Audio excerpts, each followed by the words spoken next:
conversa sobre política, ele falou uma coisa que eu queria passar aqui para vocês. Mais ou menos o seguinte: esse modelo aí, chamado lulopetismo, ele está chegando no seu limite, está chegando no seu ponto de exaustão. Isso é muito claro quando você vê os indicadores econômicos. Quando você percebe que tem inflação persistente, que vai subir. Quando você vê esse assunto tão estranho, né? Tão esquisito, como, por exemplo, dizer que a taxa básica de juros da economia chegou a 10%. Dizer que a taxa de juros da economia chegou a 10% é dizer que o dinheiro vai ficar mais caro, que o crédito vai ficar mais caro e que as pessoas não vão poder continuar consumindo como estava. É você ver, por exemplo, um dado que ele me deu, que eu fiquei absolutamente impressionado, que as nossas reservas internacionais, as externas, em dólares, elas foram abatidas e reduzidas em 100 bilhões de dólares, para você manter, em larga medida, boa parte desta farra que aí está. Eu não vou cansá-los aqui, nem vou fazer uma palestra econômica, mas eu acho que a maioria começa a perceber uma coisa que é muito clara, que isso está chegando ao seu limite. Todas as palavras dele que eu aqui reproduzo. Vai faltar dinheiro. Vai faltar dinheiro para crédito, vai faltar dinheiro, infelizmente, para a continuidade dos ganhos de renda, vai faltar dinheiro e já está faltando, por exemplo, para que aqueles que estão endividados resolvam o seu problema. A grande questão é se esse fato, que é um fato econômico, da exaustão ou do exaurimento do modelo, ele vai estar perceptível por milhões ou para milhões de brasileiros na época da eleição.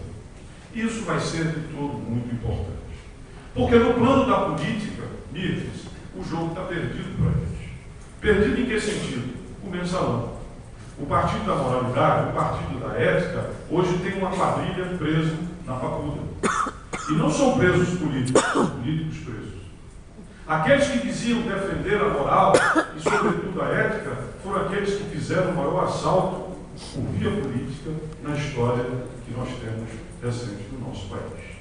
Aqueles que pregavam a moral cometeram o maior estelionato que nós temos notícia até hoje. E isso não vai ser esquecido.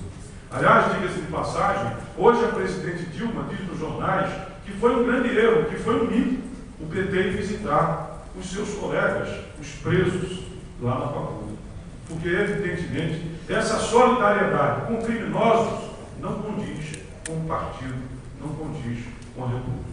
Então, eu acho que nós estamos em condições de, talvez, pela primeira vez, ver essa grande nuvem, essa aprovação que se formou, esse grande movimento que a gente se chocava contra ele como se fôssemos com uma parede, essa percepção da maioria da sociedade de que, de fato, houve ganhos em termos de consumo, em termos de bens, houve consumo e também em termos de um pleno emprego, que é isso que nós vivemos em larga medida, mas ao mesmo tempo descuidando de coisas essenciais, uma poupança, um investimento como a infraestrutura. Esse modelo, que em grande parte é um modelo que traz satisfação, mas é também fruto da ilusão, esse modelo está com os dias contados. E a conta, ela vai ser muito amarga. E isso já começa a ser percebido. Nós tivemos aqui, foi citado pelo Raul Henrique, por outros mais, a grande explosão de junho e julho deste ano de 2013. Mas essa explosão é como se ela tivesse vários sentidos e várias formas de interpretação. Até porque ela corre fora dos partidos e ela corre fora dos sindicatos. E a gente tem dificuldade de pensar uma política que, na verdade, se deu a partir desta grande revolução que é a internet. Essa grande revolução que é exatamente o celular, essa nova plataforma tecnológica. Porque ela não tem centro, porque ela é individual, porque ela não passa pelas instituições. Ela cria um grande espaço de encontro e mobilização que caminha nas mais diversas direções. Mas nem por isso elas deixam de ser o mais amplo movimento de descontentamento que nós já tivemos na República desse país. Isso vai tomar um rumo, isso vai ser canalizado, de fato, nas eleições. Uma parte vai, já dizia aqui o professor Tales Castro, outra parte a conferir. De qualquer sorte, pela primeira vez, o lulopetismo vai disputar uma eleição tendo que se explicar. Vai disputar uma eleição, inclusive, pela primeira vez, e preste atenção a isso, com forte dissidência no seu campo. Eu me refiro aos hoje pré-candidatos, né? Tanto Eduardo Campos como Marina Silva, dois ex-ministros de Lula, que hoje migram para o campo da oposição.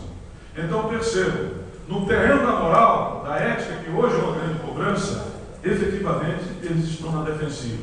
Na economia, nós, ao mesmo tempo que temos uma satisfação em função do emprego e de algumas outras coisas, nós temos a inflação e começamos a perceber uma redução em termos de eficácia melhor, em termos de renda.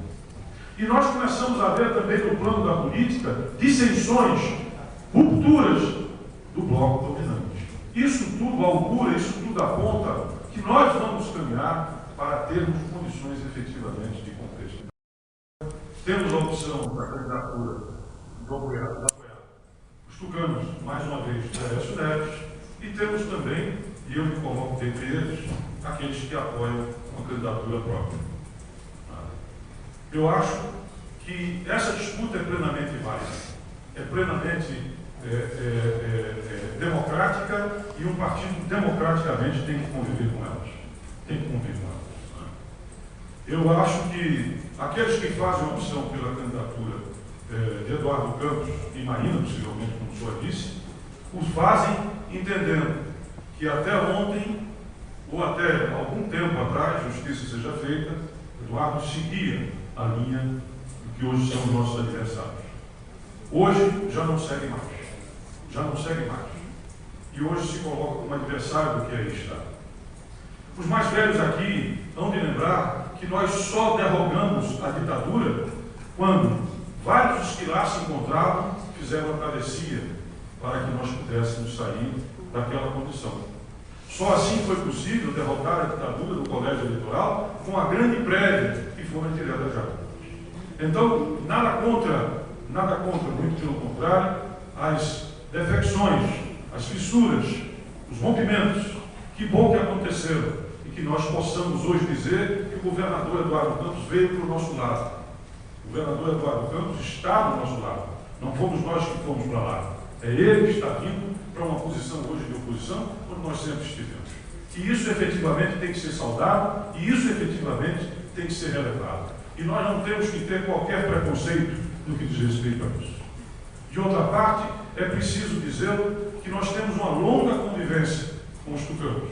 Eu, pessoalmente, sou particularmente grato, porque em todos os processos eleitorais em que me envolvi, tive o apoio, tive o respeito e tive a atenção dos tucanos. E, sem sombra de dúvida, tenho orgulho de ter feito o papel que fiz como ministro da Reforma Agrária no governo Fernando Henrique.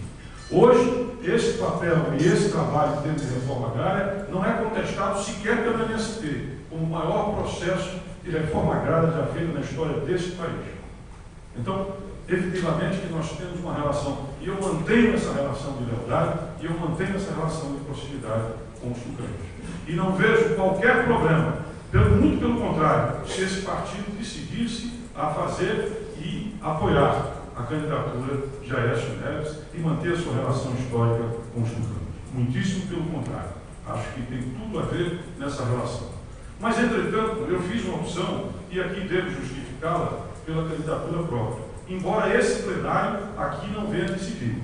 Sobre isso falarei ao final. Nós não estamos tirando essa decisão. Essa é uma opinião, é um ponto de vista pessoal do dirigente, do militante do partido. E com ela eu encerro. Eu acredito e tenho uma convicção. Eu estou aos 61 anos de idade, gente. Eu estou há 30 e tantos anos dentro desse partido. Então, como o Roberto disse, a nossa geração, embora a minha não seja a dele, é próxima, é coetânea, mas não é a mesma dele. Evidentemente que nós temos muito mais tempo de retrovisor do que de para-brisa. Com isso eu quero dizer que muito mais tempo vivido do que tempo a viver. E eu dediquei a minha vida, e não tenho mais, nem quero, tá certo? Outro partido a que me dedicar. Nesse mundo onde ver as pessoas trocarem de partido como quem troca de roupa, eu estou há mais de 30 anos aqui nesse partido. Então, evidentemente, que eu tenho alguns sonhos. E é claro que eu quero viver esses sonhos. Um deles é de que esse partido se construa pelas suas próprias pernas. A exemplo de que eu vi outros partidos se construírem. Eu me recordo, embora seja outra história, embora seja outro campo do nosso aniversário, o crescimento que teve o Partido dos Trabalhadores. Recordo o crescimento que teve o PSDB desde que rompe com o PMDB lá atrás. Eles construíram e se construíram com os seus próprios quadros, com as suas próprias pernas. É isso que eu gostaria de ver, que nós realmente acreditássemos nisso. Sem sombra de dúvida, o presidente Roberto Freire tem um ponto de vista, neste momento, eu sei que estruturalmente ele não discorda de mim, ele acredita na construção do partido, afinal, está à frente desse partido, tem sido o nosso grande líder, a nossa âncora, né, por assim dizer. Eu sei que, no fundo, não há discordância entre nós, entre eu e ele, mas ele entende que nesse momento, e eu me antecipo, né, pelo que peço desculpas, mas do ponto de vista dele, o que é fundamental é a derrota do que aí está, do que infelicita o Brasil, do que é este sistema que cumpre a todos nós encerrar para que a gente possa, de fato, desenvolver as potencialidades do nosso país. Eu entendo, compreendo e acho absolutamente respeitáveis esse ponto de vista, que não é só dele, é de muitos que estão na mesa e é de muitos que aqui se encontram. Mas, entretanto, como dizia Martin Luther King, eu tenho um sonho. E é o sonho de ver esse partido de fato. Porque muitas vezes nós tivemos aqui pessoas que passaram pelo partido, é normal. Quantos grandes quadros passaram e deixaram dentro do partido? Mas depois de todo esse tempo vivido com esse partido, com o qual irei até o fim, fazendo a minha escolha, tanto para as conquistas com ele, mas também para as perdas com ele, é a minha história que se confunde politicamente com esse partido.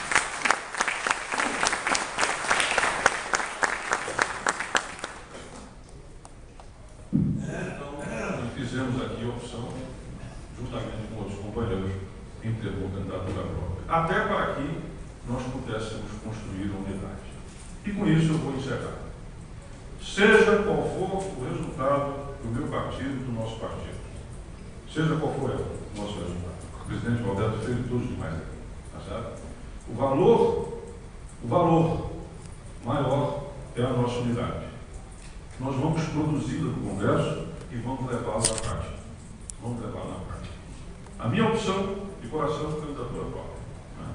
A minha...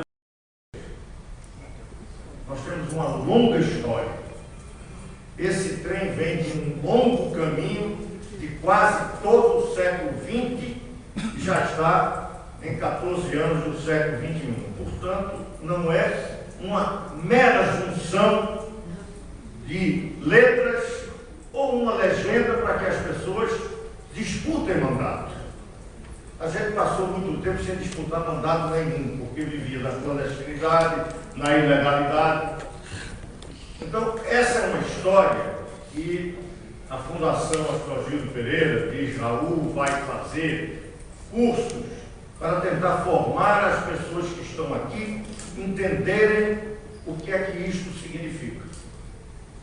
Uma coisa já fica clara, não sei se vocês conhecem os outros partidos, numa reunião dessa, seria com alguma escola de samba, com muitas faixas, talvez preparando para uma candidatura ou já um candidato montado, que é quando os partidos se reúnem. Existem alguns partidos vindo, inclusive, da tradição do que é partido programático, partidos de esquerda, partido comunista, de fazer congressos para discutir documentos, discutir propostas, analisar a realidade. Um pouco aqui foi feito. Tem um documento que trata de uma nova política, de uma nova economia. Aqui vocês ouviram crítica da economia. Tem na pasta um artigo muito interessante sobre a questão econômica, os 10 anos do lulopetismo, por um egresso de lá, que a gente precisa entender, e vamos começar logo a fazer um certo confronto de ideias. Vamos acabar com essa ideia de quem era dissidente, até porque nós fomos. Só que nós fomos lá atrás. Nós fomos talvez prematuros. Mas nós estávamos nesse governo. Votamos em Lula em 2002. Estávamos lá. Talvez E muitos não entenderam porque lá saímos. E saímos até antes dos escândalos do Mensalão, da corrupção desenfreada, do maior escândalo de corrupção da República Brasileira, tudo isso. Mas a gente saiu discutindo um modelo econômico que vinha lá de Fernando Henrique Cardoso, que éramos oposição também a esta política. É bom conhecer a história para saber que neste processo o acúmulo de forças, e disse aqui bem Raul, que derrotamos a ditadura não com aqueles que começaram combatendo, dentre eles o primeiro de todos nós, do velho Partido Comunista Brasileiro. Não ganhamos por isso. Ganhamos porque tivemos a abertura, a clareza de que precisávamos buscar aliados. Numa formulação política que fizemos de Frente Democrática, e que tem uma figura, por todos lembrar, de lembrar aqui, do nosso companheiro Regis das Alagoas, que é o Tony Vilela. Quem não ouviu falar? É um arenista. Em 64 pegou em armas contra nós, os comunistas. Mas quando da luta de resistência democrática, o MDB cresceu a um ponto de começar a fustigar a ditadura, derrotar a ditadura, como derrotamos inclusive aqui em Pernambuco, com a eleição de Marcos Freire, que o Antônio Vilela veio e se somou à nossa luta. A partir daí, campanha da anistia, toda uma movimentação de rua, crescimento com a campanha das diretas já, colégio eleitoral, derrota do regime em 1985. Legalidade desse partido. Eu disputei a Prefeitura do Recife pelo Partido Comunista Brasileiro em 1985. Claro, candidatura própria? Sim. Aquele era um momento de emergência democrática. Para presidente da República pelo PCB, candidatura própria. Sem nenhum processo eleitoral outro. Apenas candidatura à presidência da República, Brasil bem democratizado, uma Assembleia Nacional Constituinte, uma nova Constituição, um momento importante da política, da afirmação política e até mesmo de uma avaliação equivocada nossa, que pensávamos que o PCB naquela oportunidade poderia ser um partido com muito maior força do que na realidade demonstrou.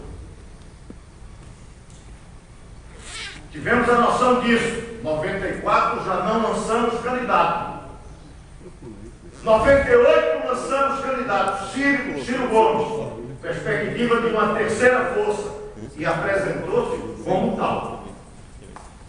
2002, candidatura que formou uma frente democrática, frente trabalhista, o nome foi esse, com o PTB e PDT, não foi PPS sozinho.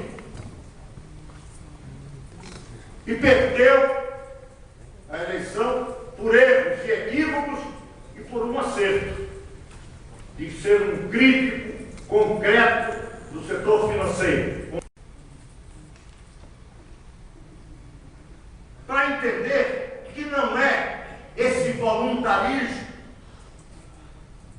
porque nem o PT cresceu por lançar candidato, porque se fosse verdade, o 16 vota contra o burguês, seria um dos maiores partidos, porque não deixam de disputar a eleição. Não é por aí. É pela política. Por ter entendido que é frente democrática e não buscar isolamento, afirmação de identidade, se afirma identidade na proposta concreta do ponto de vista político, com determinados objetivos. Para quê? Nós estamos discutindo 2014, num confronto claro com quem aparelhou o Estado, com quem praticou as maiores corrupções da história da República e com quem teve um processo de gestão econômica dos mais desastrosos que o Brasil vai daqui a algum tempo analisar e determinar que foi um dos piores governos que a história brasileira teve.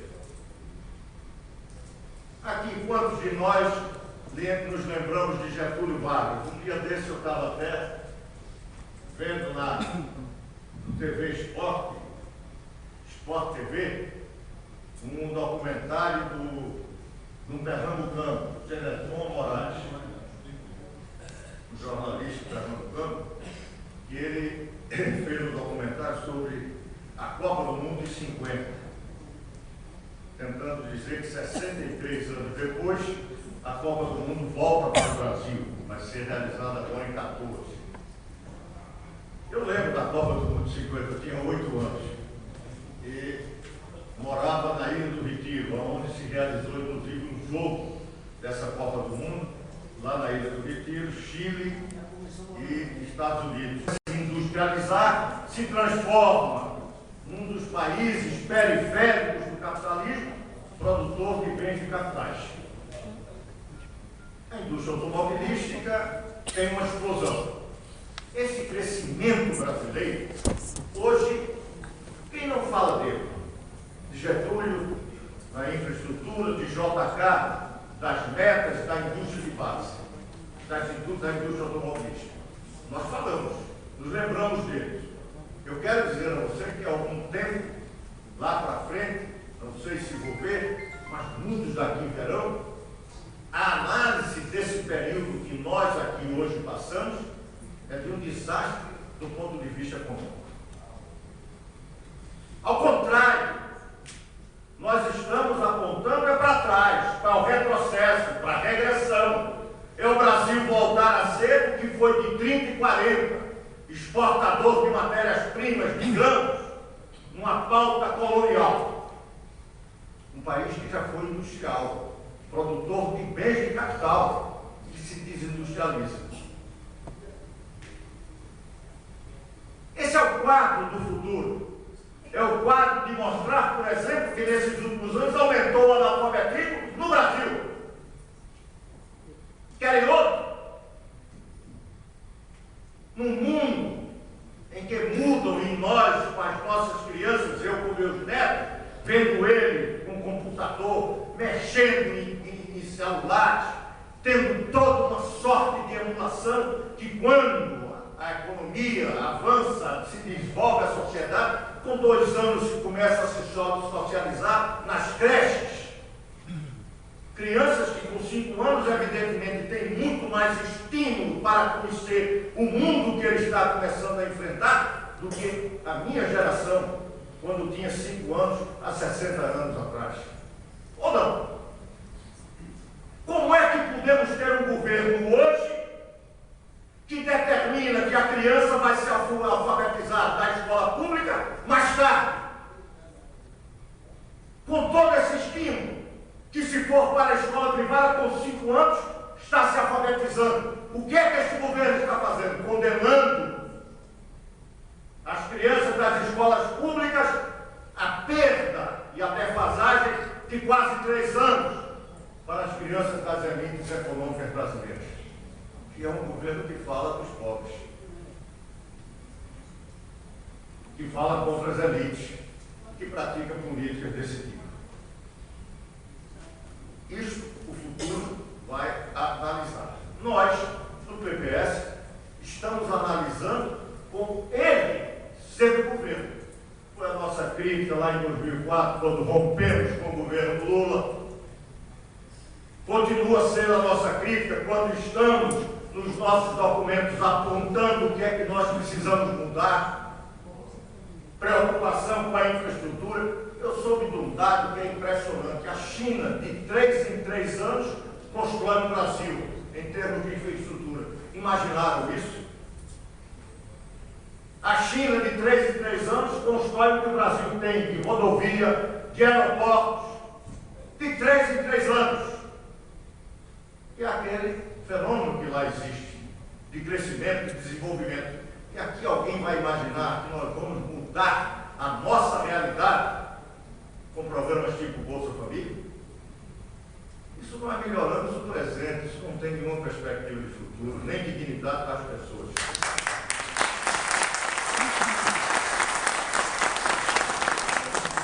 Mas tudo isso é importante vocês terem consciência de que nós fazemos congresso para discutir política, para propor o que fazer na política, e não aquilo que pode ser utópico, o sonho pode ser aquilo que apresenta ser o melhor. Não, vamos objetivamente saber o que é o melhor.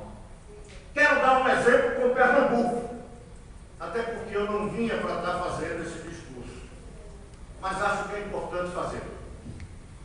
Quero dizer que fico satisfeito de estar num partido que tem a capacidade democrática de discutir tudo.